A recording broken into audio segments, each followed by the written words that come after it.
kendhat ki perkarane apa? Wong rupamu ya ayu, awakmu ya lemu, kowe ya katon seger. Lho kok kepengin mati? Wong urip bisa kepenak kok kepengin mati to, Kisana em? Kepenak pi kang yen sing kepenak. Yen aku ngono rumangsa urip wis ora ono gunane. Dadi rumangsamu urip ora ono gunane. Ora ono gunane meneh. Terus kowe kepengin mati kendhat. Ngene ya. Mati kendhat kuwi ora dikeparengake dening Gusti kang gelar jagat. Mergo kuwi kawilang mati kenista. Mati nista. Iya. Uga ana mati madya. Mati utama. Sing arep tok lakoni iki perangane mati nista. Iya ana werdine. Ana werdine. Nek kowe kelakon mati, ya sukmamu bakal kelambrangan pindane manuk sing tanpa penclokan ora tinapa dening Gusti kang gelar jagat. Apa kowe seneng rumangsamu nek kowe wis mati perkaramu rampung? Durung sedulur, durung. Eman-eman ayumu nek kowe mati, ya. Kang Boko dieman, nyatane wong tuaku wae ora eman ora Ngene, ya. Ana perkara dirembuk. Sapa ngerti mengko aku bisa ngudari ruweting atimu. Aku bisa madangake pepeteng jroning atimu. Apa yo iso sampeyan? Lho iso wae. Lah wong iki Samu barang kuwi kanthi rembukan sing apik. ampun. Lho iya. Lah wong teko wae ora karo bukan sing apik. Terus perkara kuwi iki perkara mati. Ora ono wong sing bisa nambani atiku iki. Apa sih? Kok kowe kandha nek perkara ati? Apa atimu krowak? Atimu kalon? Ya ora ngono. Lah terus perkarane apa? Iki perkara tresno. Tresno? Iso. Tresno sing piye? Aku ora duwe katresnan to sedulur. Oh, duweni pacangan. Oh. Calon bojo ngono wae. Calon bojo kena dirani kaya ngono. Terus? Ning wong tuaku kuwi ora malilai. Wong tuamu ora malilai cara tembunge ora setuju ngono Ora wae. setuju. Ah. Ora setujune kuwi. Lah sebabe apa kok wong tuamu ora malilai, ora sarujuk, kowe sambung tresno karo bocah lanang jare calon bojomu? Mergo calon bojoku kuwi wong mlarat. Hah? Wong mlarat. Dadi calon bojomu wong melarat? Iya. Wah. Kuwi yo bener wong tuamu. Ah, ya ora kok bener wong tuaku. Ngene lho. Nek nyata-nyata calon bojomu wong melarat, wong tuamu ora sarujuk, ki bener wong tuamu mergo wong tua kuwi kepengin ngepenakno anak.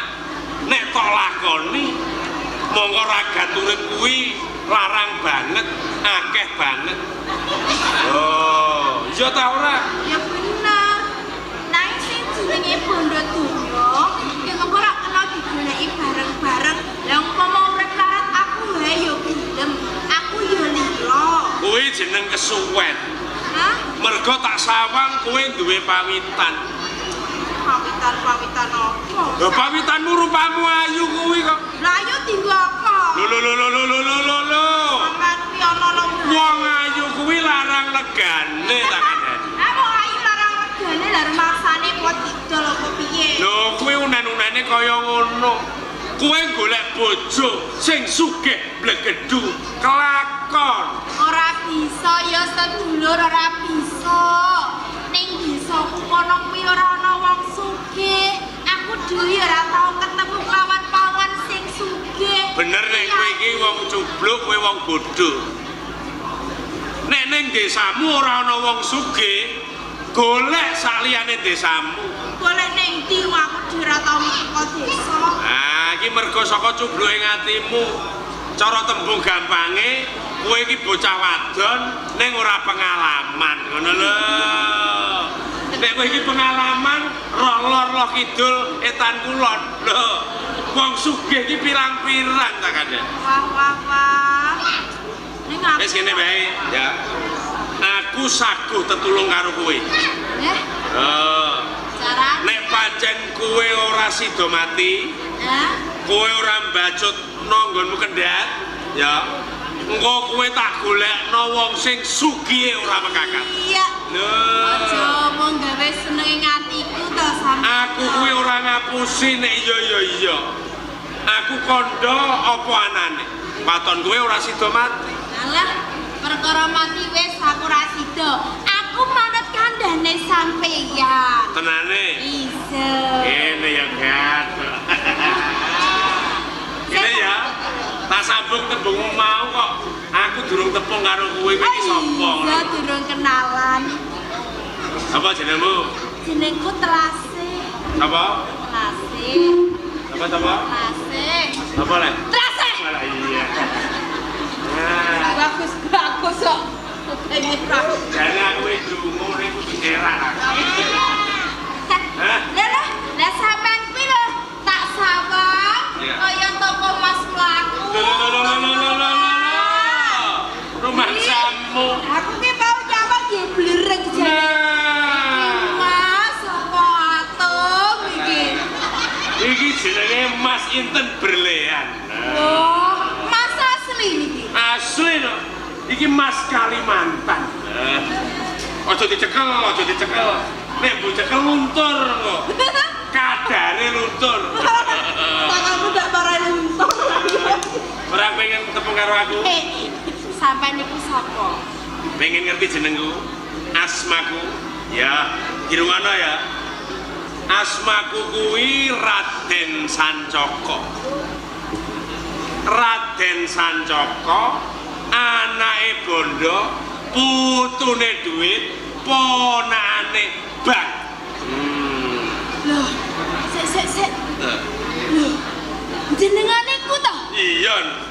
Den Mas Sancaka. Raden Sancaka. Raden Sancaka. Aduh. Bareng rone aku Raden Sancaka kok ngubruk ae. Lah iya.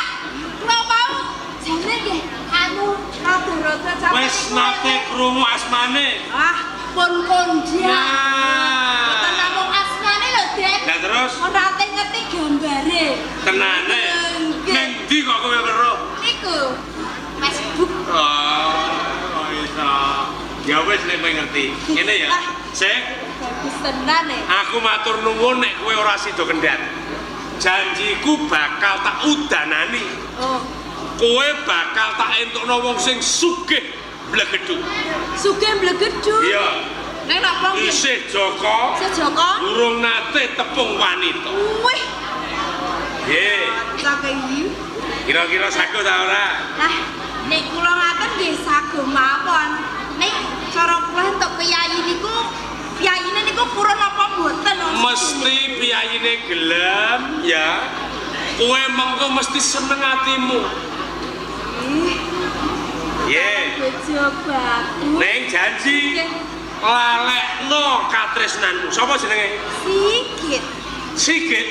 Oh jeneng Sigit ae kok arep rewangi kendhat. Jenenge apik ya tenan. Tapi apa Sigit? Tenan. He, Kowe wani nglalekno Sigit?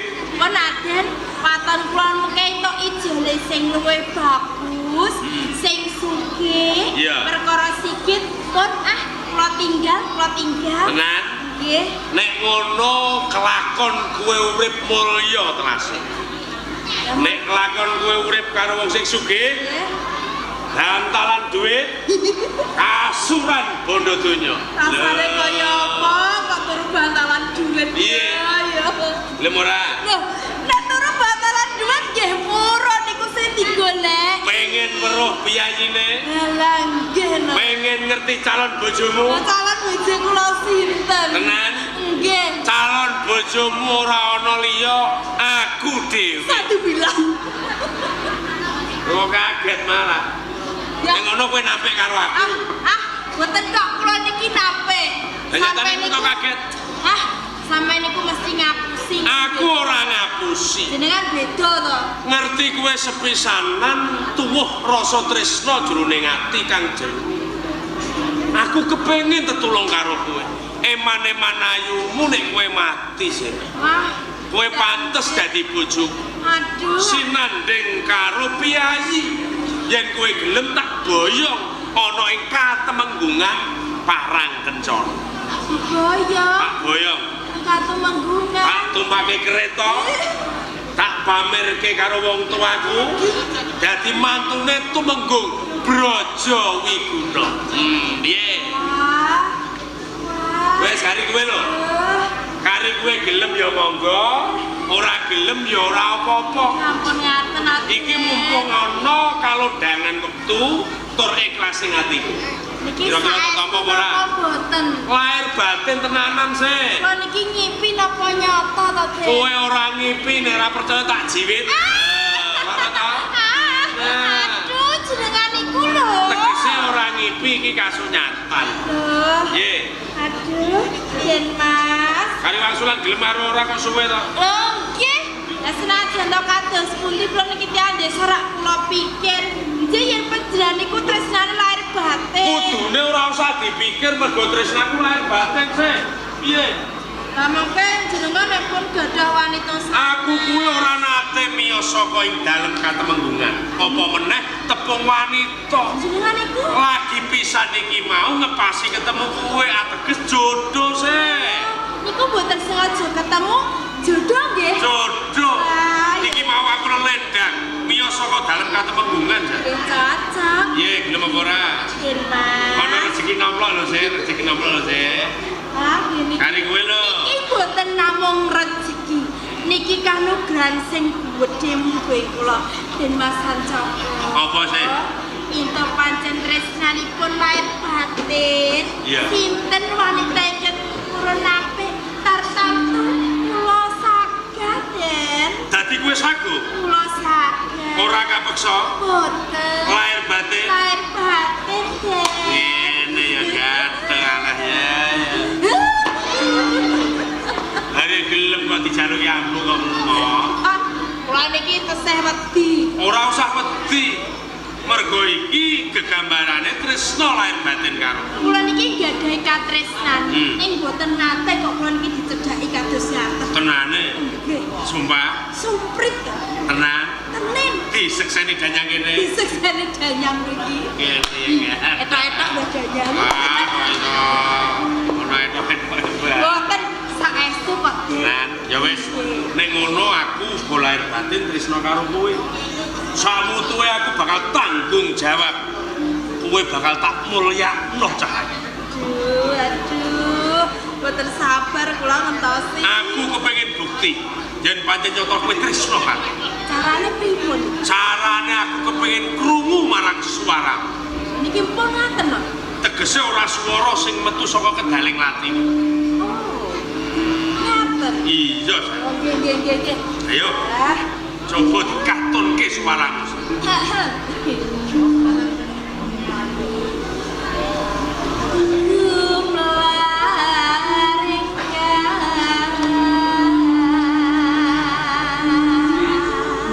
Nyoto Sulistyo, nyoto ayu, lahir tumusing batin.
endah mulya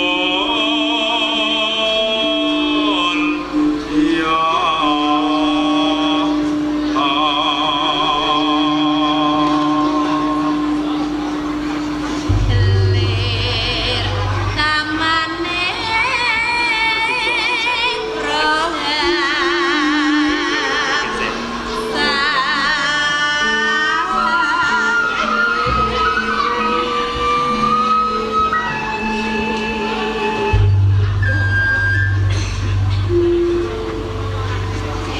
memanesmu kanggo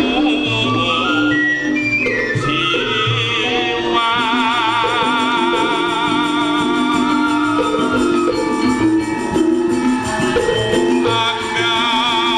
agawe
jagat ora ana wong ayu aja ngomong kowe sih. Wah, jenengane kula. Sak lumahing bumi sak kurpeng langit.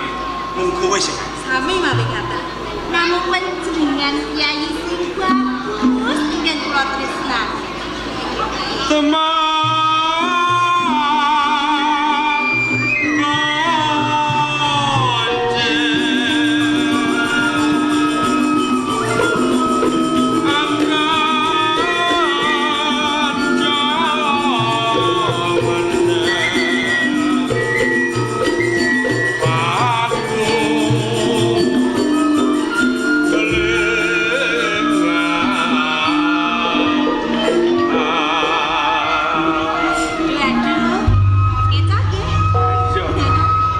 teges kowe lan aku wis jodoh. Tinemu ora jarak ning nyatane bisa sawiji mang. Boten nyono lho, Den. Sakmenika kula pinanggih kaliyan piyayi ingkang saged tresnani kula menapa wontenipun. Lair tumusing batin aku tresna. Ora ana wanita kang tak tresnani kejaba mung kowe. Janji nggih, Den. Aku bakal janji sak wutu. Ampun. Najan ana wong wedok sing ayu rupane. Aja meneh kok nyawang lirik ora butuhan. Itu lho. Kuwi tenan. Oh, matur nuwun. Sami ngaten yen. Mas. Wah, cocok iki. Den Mas. Aduh, Den Mas Sancoko. Jenengan ki teng pundi kemawon to, Den Mas? Kula gampang lho karo jenengan. Iki piye to iki? Nggih apa padane pitem piye?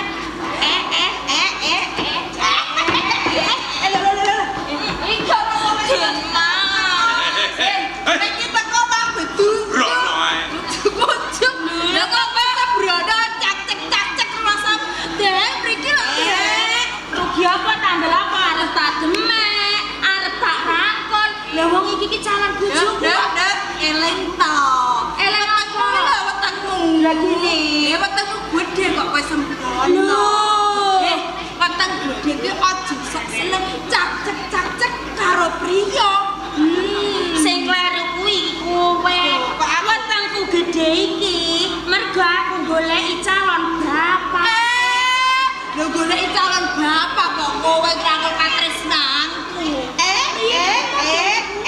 Ayo cedak terus. Cedak.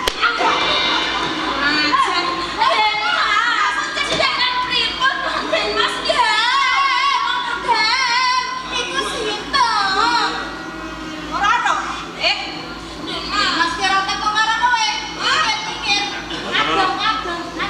Rono. Ya, didukane Den. Teko-teko ngawu-awu. Kok kowe cedak karo sapa kowe iki? Mas Sancoko. Jenengan ki napa pancen kalih kula? Kula niki arum lho Den Mas, calon garwa jenengan. Buktine niki lho kula pun bobot to. Arum. Nggih. Calon bojoku. Nggih. Kowe aja ngaku-ngaku. Aku kuwi ora nate miyos saka ing dalem katemunggan tepung marang wanita. Lagi pisan aku tepung wanita ora ana lorone ya mung telase. Kok kowe ngaku-ngaku yen kowe calon bojo. Jenengan kok ngendika kados ngaten to, Den? Kuwi kasunyatan. Lho, nyatane nggih kula bobot niki awet tumindak jenengan. Napa jenengan ki supir? Wong kula teng Tegal jenengan susul. Wong kula medhot kaya jenengan susul lho. Kula mboten purun jenengan deret terus kok, Den. Piye? Kene Tegal? Aku ning Tegal, lagi ulur jagung kuwi disusul Den Mas Sancoko. Aku ngangsu banyu, kuwi ya disusul Den Mas Sancoko. Ketok nek kowe iki senengane nyapusi, kowe kuwi goro. Kowe pengen nemu mukti, pengen urip kepenak ning kowe ngaku nek iki lho calon bapak iki. Iki Den Mas Sancoko. Rob piye? Kowe dhewe aja kaya ngono. Lha mama kowe kuwi seneng wong lanang kok ora keturutan. Bojo ngaku-ngaku apa ya ono putrane piyayi kok ning Tegal. Kok me banyu ning sendang. Den Mas Sancoko iki putra-putra pingitan. Kuwi jeneng ora metu nalar. Metu saka kasatriyan. Lagi iki metu ketemu aku. Sik. Jenengmu sapa jenengmu? Lase. Tak kandhani ya. Wetengku gedhe iki tumindak Den Mas Sancoko. Yen aku ora nuruti Den Mas Sancoko, aku arep dipidana. Banget. Ya. Lah, iki tetep boten percaya. Mas, iki pripun aku Den Mas? Ngoten kula pun kandung gedhe lho. Pokoke mawon tetep kula percaya katresnan kula. Sik. Niku didukani. Pripun? Nek ora tak nesoni, nek ora tak dukoni, iki malah ndodok. Nggih. Niku mangke ngorek-ngorek asma ben. Wis mamre wae. Lha kok menang niki? Isin ah. Lah nek ngisi-ngisine piyayi kok. Kowe aja ngisi-ngisini putra temenggung ing Parang Kencana. Den Mas Sancoko, anak bondo putu duit. Mirang wong. Lipet ta, Den? Lagi berbatok. Lah niku pecih-pecih ngaten kok. Lipet ta? Tamu. Jenengan main papa niku pripun? Tamu ya sih. Napa kok mboten krungu? Dua. Napa niku geser banter? Kowe aja ngisi-ngisini putra piyayi ing petuan.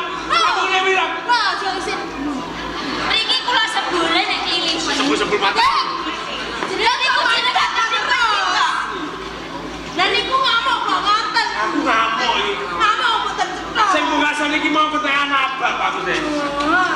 Kowe mikir ora? Dereng bunga ta? Belum apa ora? Mboten. Kula pengen caket kali jenengan Raden. Ora ana wanita katresnanku kejaba mutlase. Kowe ngaku-ngaku. Kowe mikir ora? Mboten. Mikir kamu ora.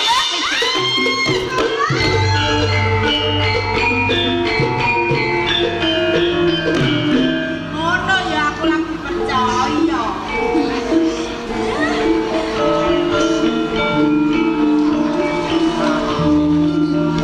Pun kersane to, Den. Lah niku lho, mangkene kertas pawongan. Undang isin-isin. Aku sing ngiran to. Ana bocah wadon ngaku-ngaku yen katresnan. Wis ganti aku tanggung jawab karo kowe. Kowe bakal tak boyong ana ing dalam ketemuan. Lah saniki lho. Saiki. Lho nggih.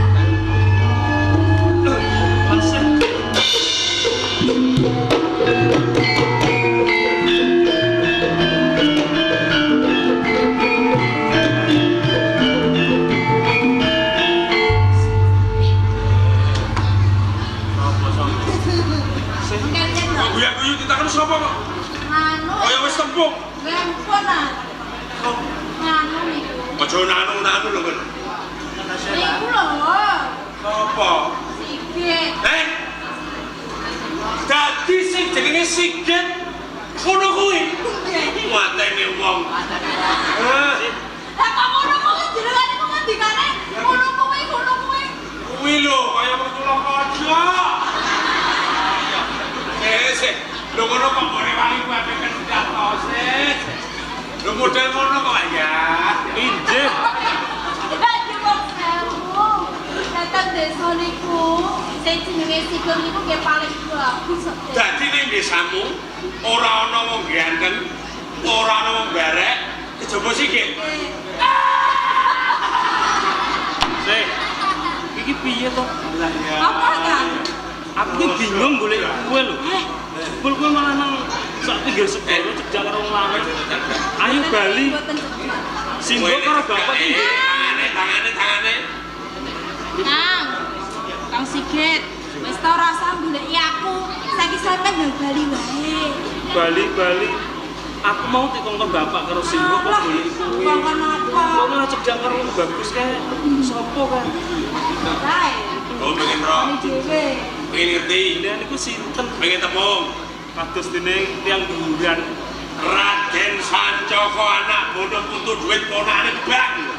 Nah, Jenengan niku Lho iya. Mas Raden Sancaka. Sancaka.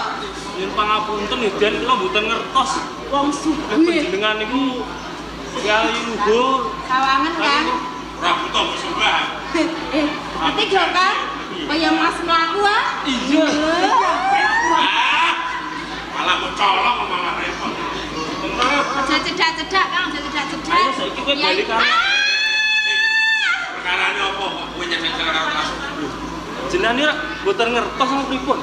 Telase niku calon bojo kula. Sedelok meneh menika kula dadi manten kali telas. Sampeyan ki jene lali apa piye?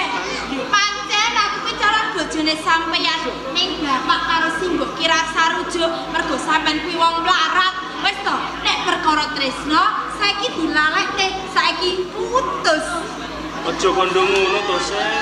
Kok tega temen karo aku lho. Kok gampang medhote katresnan. Ora kok jeneng tega ngene lho, Kakang.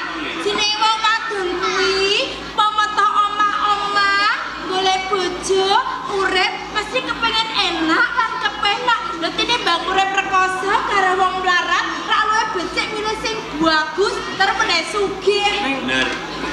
Kuwi ya bener. Ini ya gitu ya. Aku putra piyayi.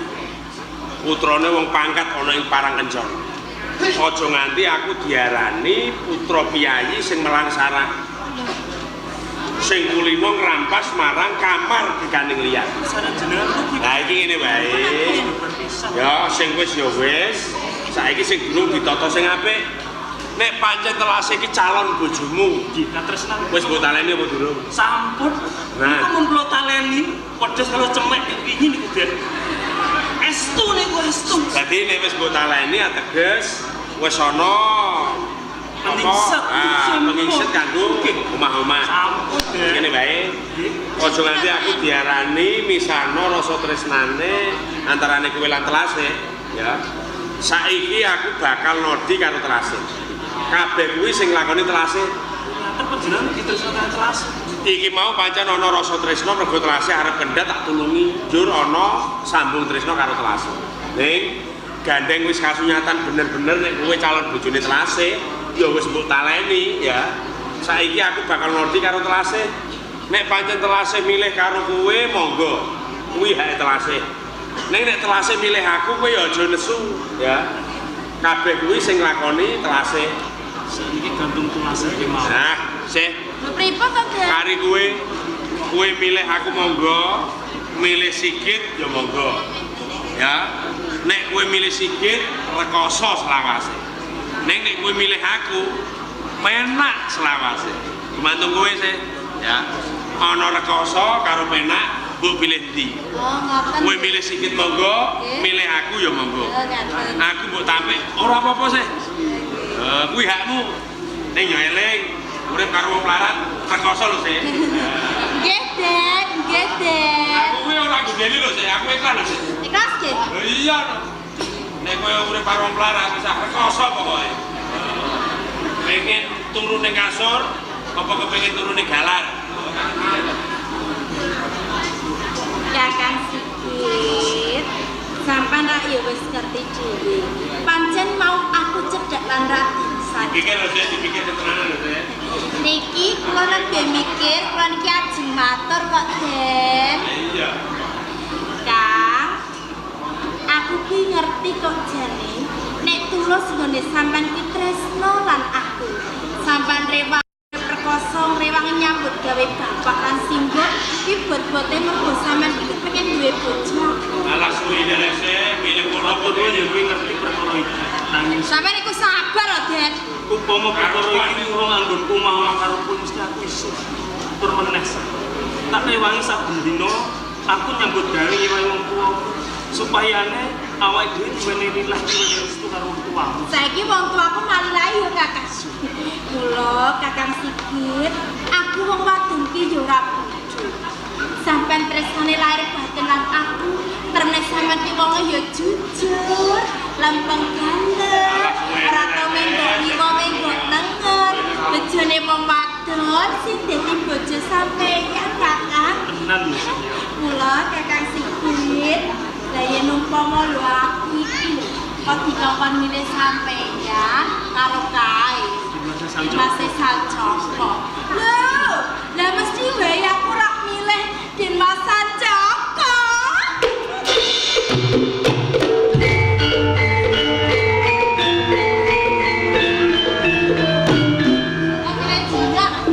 Hit.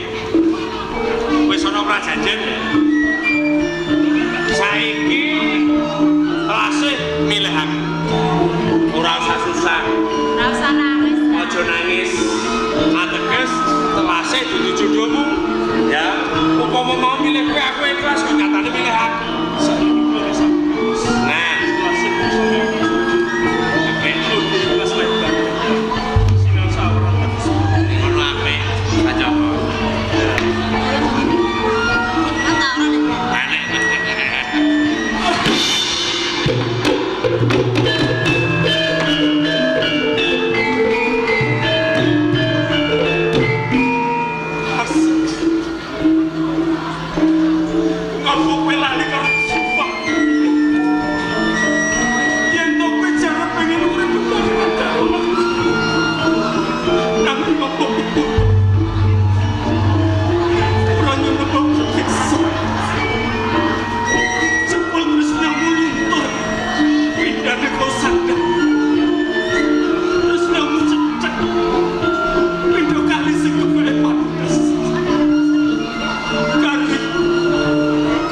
aku.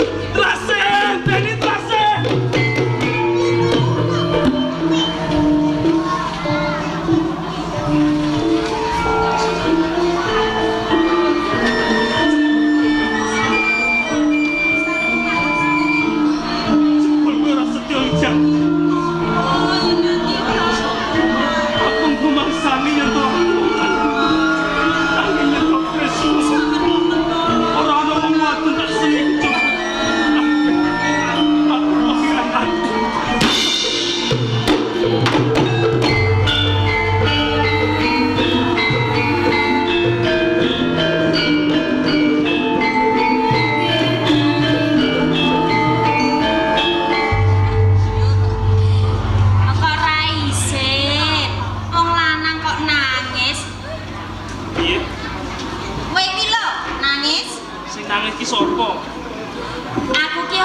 Diapusi ya.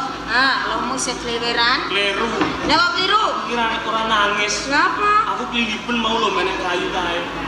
Golek rensek. Masamu. Ora Endi sing percaya lah wong mripatmu wae abang lho.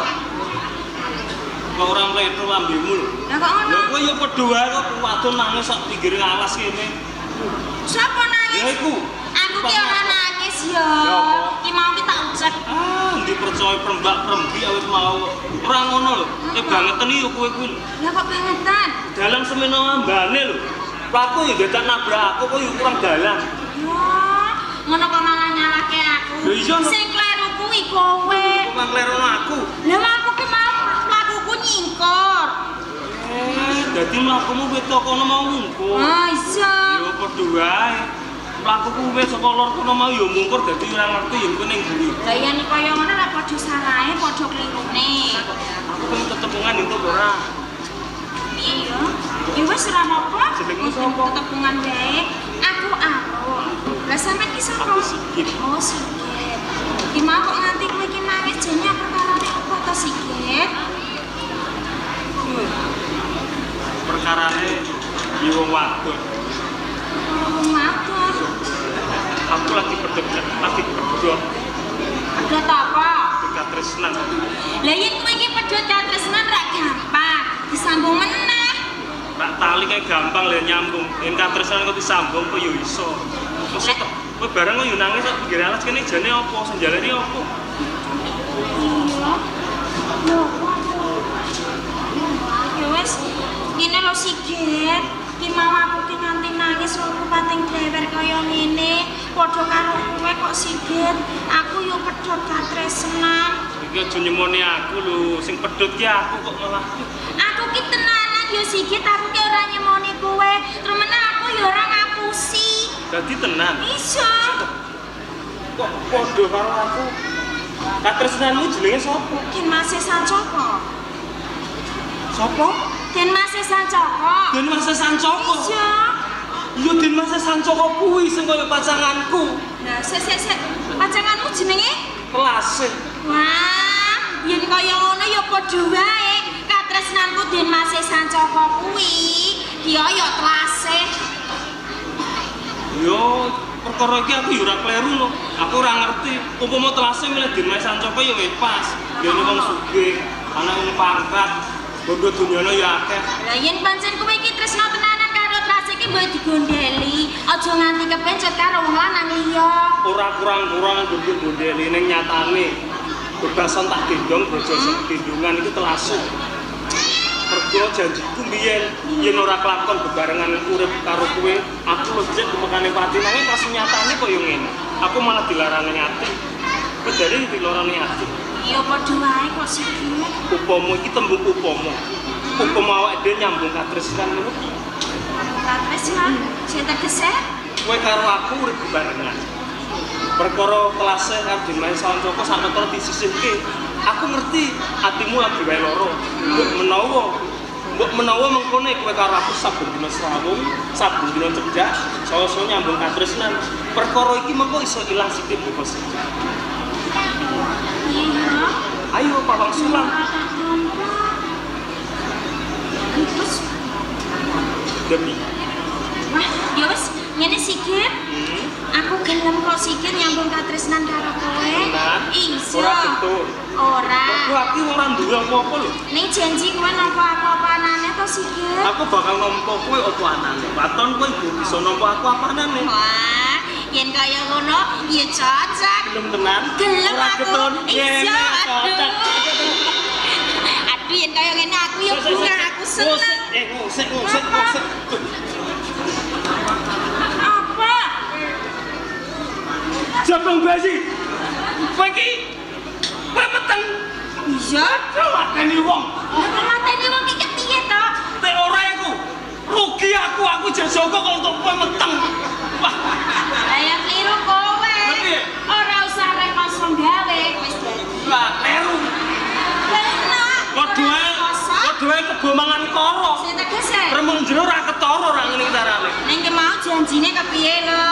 Jare nampa aku apa anane? Gandeng ki aku wis meteng gedhe, sedelongkas mesti metu. Saiki yo gelem ta? Niki repot. Niki padha wae nek nyanyiane kae. Apa? Angge orong-orong melu gawe melu momong.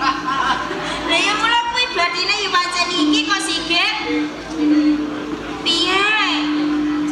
Wes to, ora usah dipikir angel-angel. Gelem ya? Ya. Aku lanang wis kadung janji karo. Tak wujuti janji. Waton tak jaluk. Besok aja nganti ngundha-ngono perkara bondo donya mergo aku wong ora duwe. Tur meneh, aku bakal tanggung jawab sak utuhe. Besok yen ana lairipun nang jabang bayi iki bakal tak rengkuh minangka dagingku dhewe. Iku janjiku karo. Tenan lho, Kakak Sigit sampean ora ngapusi ya. Cedak kene. Aja mlenjani Ora, aku ora bakal ngendani janji. Matur nuwun lho Kakak Sigit. Ya, tapi ya Iki bener. kaya ngene yo ayem. Ayem. Ayem tenan atiku kok Kakak. Ada janji kok. Iya. Iso. Rom. Rom. Kowe ndungu suara apa? Rom sayangku. Suara ketek lho Kakak. Suara Rom. ketek. Iso. Ya bener, mbok ngono ketek iki Mary pengen nyang-nyangan. Iso. Mari apa? Semane kok. Ayo Kakak sisih kono. Kowe gayane manasi. Kira-kira ya Kakak ojo nganti ucul, mengko yen ucule dipangan garangan aku wedi lho. Garangane lanang kok wedok. Mana lho Kakak? Dia kok cilik. Budi. Gagas ngono ta. Lah mulane dicekel sing kuat. Mangsane aku pengen.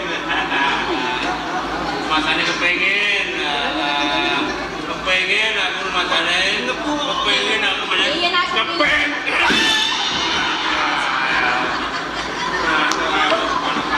Pengen kok ngamuk. Ora kepengen kok malah diceki. Ayo, balik. Dulu rampung perkara karo aku. Ngono ge. Kowe yo ngono ki. Arum ki calon bojoku. Bayi sing dikembol kuwi anakku sing gawe aku. Kok kok mentolo. Terus sing jalani karo jenengan, Dit. Aku sing gawe. Jenengan ampun dados pacangane telase kok, Dit. Alah, aku ki mau wedok-wedok aku diapusi telase ya. Wis saya telase kuwi kurang ajar ngapusi karo aku. Perkawis arum bobot sakpetaipun kula tanggal jawab. Ngene lho, Nggih. wong arum kuwi sing gawe aku sing jalari tengah iki. Aku tak tanggung jawab. Aku ya tresno karo arum tenan, Rum. Ora ana wong wedok ayu kejaba kowe kok, Rum. Prank pecah. Prank. Lah mau kula ngaji arep mau. Bareng kowe meteng malah ketok ayumu kok, Rum. Ayo tak boyong ana ing katemenggungan, Rum. Kowe aja kaya ngono lho, Rum. Apa? Aku wis keras-keras, aku njaluk ngapura. Sing wis ya wis, sing durung ayo padha dilakoni sing apik. Gelem ya? Mun kadung lara ati kula. Balen, Rum, balen, Rum. Balen kali jenengan rugi. Dit. Kakak. Kowe aja mepalangi karepku lho. Aku tak tanggung jawab karo Arum. Estu panjenengan badhe tanggal jawab. Lahir batin aku tresno karo Arum. Yen ngaten sarene kula ugi sambung tresno kali aku. Tanggung rugen kula tamtu. Kowe tanding. Kula ugi tresno kali aku. Apik kuwi apik. Upami mangkenipun arum milih panjenengan lilo gawa kula pasrah. Nanging kosok wangsulipun upami arum mangkenipun milih kula apa rutik panggane panjenengan. Apik kowe anut kaya aku, apik. Kakang. Saiki gumantung. Ayo tetep pilih aku lho, edan kok. Sing njalari bobot kowe iki Dimas Sanco. Kamangka Dimas Sanco iki apa tanggung jawab, pengen tanggung jawab karo kowe mloso kuwi. Saiki gumantung kowe, pawangsulan sing hukum apa milih aku mesti perkoso. Nanging beda yang milih Dimas Sanco. Mulya ro. Duit Kowe nek milih aku, ya Rom, anakmu sampeyan tak kuliahno ro. bener. Ora iso sikit kuliahno ro. Mau dadi anakku yo ora kelakon sekolah, urip wis sok Tetep ora iso sekolah. SD ki mbok lulus ora. Nah. Yen aku dadi bojone Dimas Sancoko, Enak. mesti wae uripku kepenak. Ayo tetep kepenak. Temen anakku bakal kuliah. Oh nek kowe bar kelairno ya Rom. Nggih. Pokoke perawatan.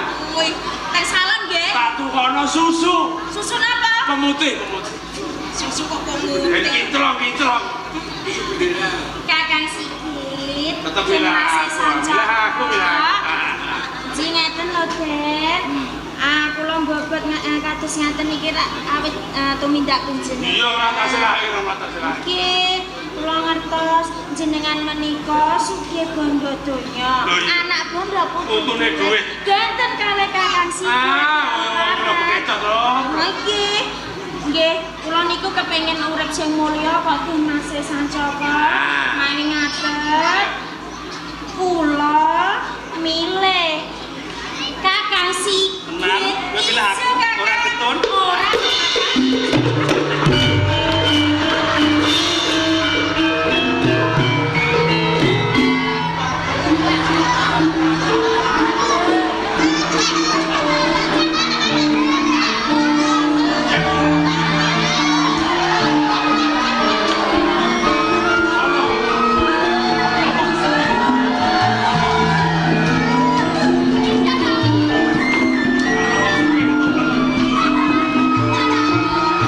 Ya ora apa-apa. Wes, kok wedok ora wedok. Ape golek sing luwih ayu katimbang kowe.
sak keplasan mek wae aku duka marang.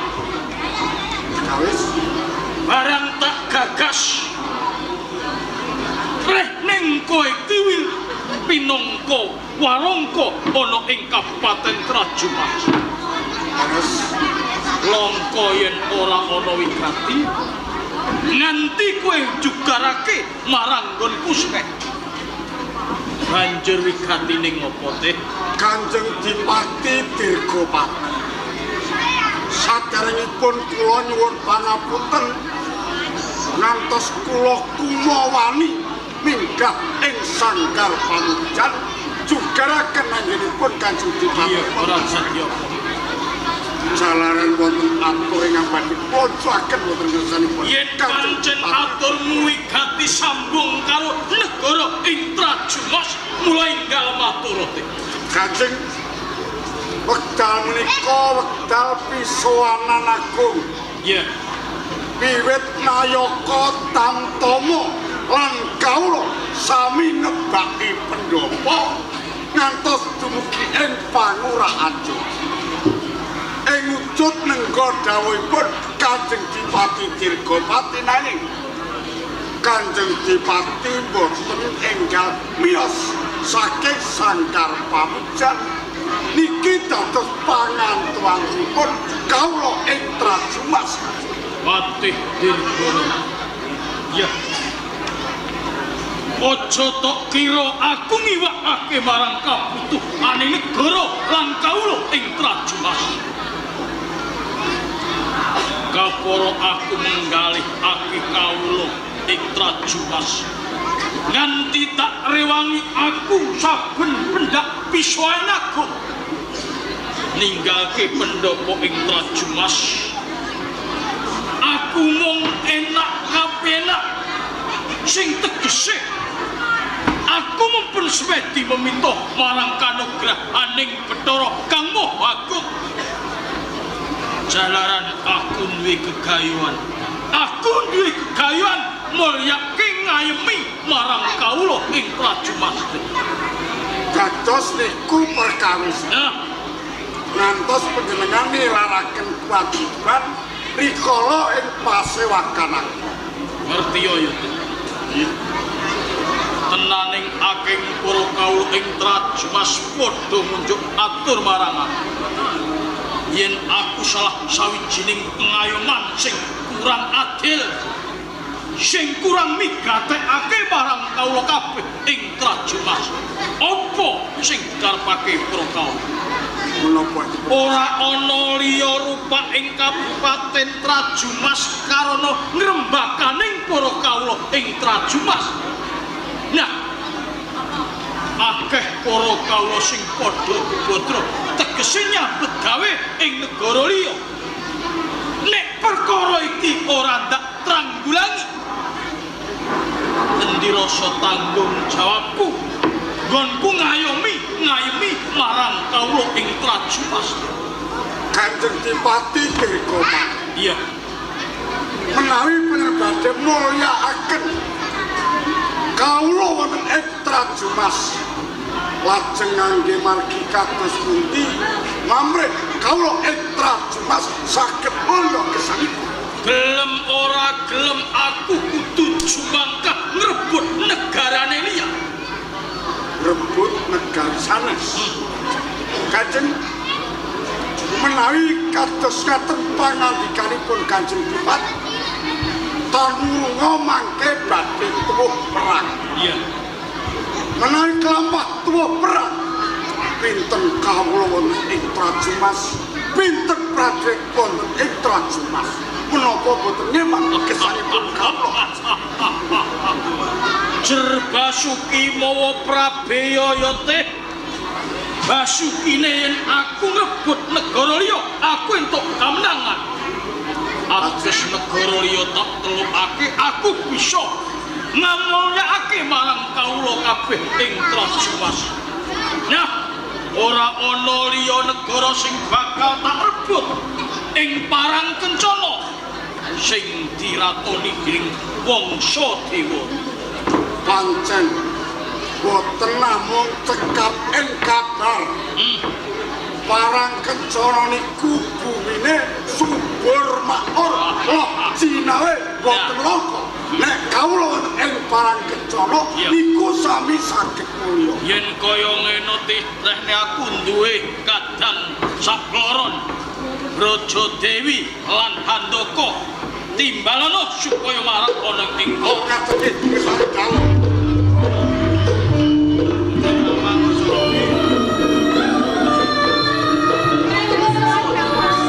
Gajeng Brajadewi Handaka. Baluan dhewe. Oh iya.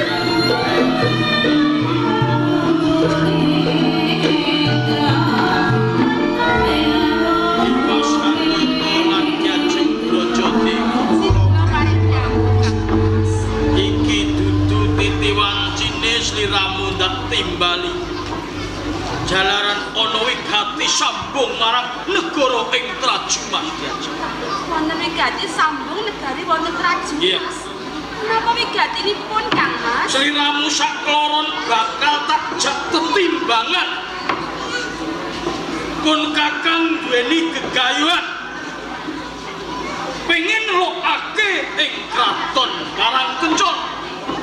Wonten ing Parangkencon. Jalaran pun Kakang pengin mulyake marang kawula kabeh ing Trajumas. Ngrembakaning para kawula ing Trajumas saya suwe, saya kebak lan jejel iya. Yen aku laju mangkah nebut negara ing Parangkencon. Endi bisa mulyakake marang kawula kabeh ing Trajumas. Kang Mas Dipati Jimat sapa pundhik. Menawi tetelo Kang Mas Adipati kagungan gegayuhan ingkang kados mekaten. Kula namung badhe jumeneng dhateng lepas panjenengan. Katitik wiwit sedaya para kawula wonten ing Kadipaten Trajumas. Wedal menika panggesanganipun taksih kathah sanget kinangan sestakat. Pramila menawi Kang Mas Adipati badhe gelar jajahan trisak paparipun mungsuh kula sarujuk sanget Kang Mas. Gajeng Brajadewi. Manten iki kula jikados ngaten Kang Mas. Mawi menika kangge desanipun sedaya para kawula wonten ing Trajumas. Kula badhe jumeneng. Kula badhe sapriyadi dumateng panjenengan dalem Kang Mas. Kanjeng Dipati Dirgopat Iya. menawi sedaya menika sampun sarujuk sampun ngantos kedangon sansanipun kawula wonten ing Trajumas. Kaya ngono. Monggo ingkang dipun wiwiti ketak perang wonten ing Parangkencon. Yen tetelo kaya ngono teh Dimas Handaka lan Gajeng Brajadewi. Kula Kang Mas. Sliramu sing tak pici pinangka madeg senopati ing Trajumas. Aja wedi kangelan ketak kuat ya bala sangka Trajumas. Kecakan perang ing